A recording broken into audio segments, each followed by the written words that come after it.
পক্ষ থেকে নবগঠিত ছাত্র দলের জেলা ছাত্র দলের সভাপতি ছাত্র সম্প্রদায়কে উষ্ণ অভ্যর্থনা জানাচ্ছি এবং ধন্যবাদ জানাচ্ছি, অভিনন্দন জানাচ্ছি। ছাত্রদল আমার প্রিয় সংগঠন, প্রাণপ্রিয় সংগঠন। আমার মনে আছে নোয়াখালী জেলায় জাগো ছাত্রদল যে সময় হয়েছিল, সেই সময় জাগো ছাত্র দলের বৃহত্তর নোয়াখালী জেলার যুগ্ম আহ্বায়ক ছিলাম। পরবর্তীতে নোয়াখালী জেলা ছাত্র দলের যুগ্ম আহ্বায়ক ছিলাম এবং আমরা কিন্তু প্রত্যেকটা স্কুলে নিজে গিয়েছি, কলেজে নিজে গিয়েছি। এই বেশ কয়েকটা উপজেলা, এমনকি লক্ষ্মীপুর আমাদের সঙ্গে ছিল। উপজেলা কমিটি, কলেজ কমিটি, সোনামণি বলেন, কবিরহাট কলেজ বলেন, হাতিয়া বলেন, আলেকজান্ডার বলেন, সোনাগাজী কলেজ, বিভিন্ন জায়গাতে সংগ্রহ করে আসছি। এবং আমরা সোনামণি তো সংগঠনের প্রথম, আমার মনে আছে প্রথম কমিটি করলাম ইয়াকুব এবং ফারুক, প্রথম কমিটি করেছে ছাত্র দলের। আমির সাহেব করেছিলাম, প্রফেসর আবদুল্লাহ, প্রফেসর আবদুল্লাহ সহ এদেরকে দিয়ে এইভাবে সংগঠনটা ব্যাপ্তি করছি সৃষ্টি থেকে। আমরা তো গ্রামে গ্রামে গেছি, স্কুলে স্কুলে গেছি।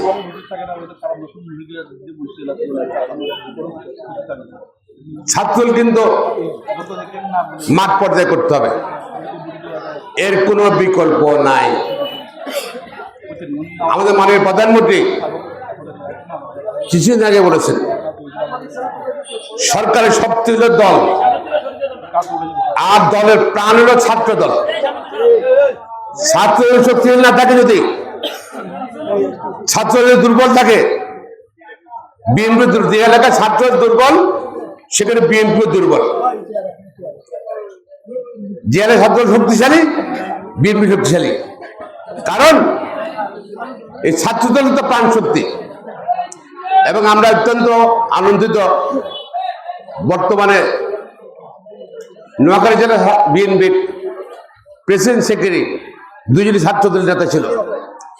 এমনকি আমাদের সোনামণি উপজেলা এবং পৌরসভা ছাত্র দলের convener, president, convener, member, secretary সবাই কিন্তু ছাত্র দলের নেতা ছিল।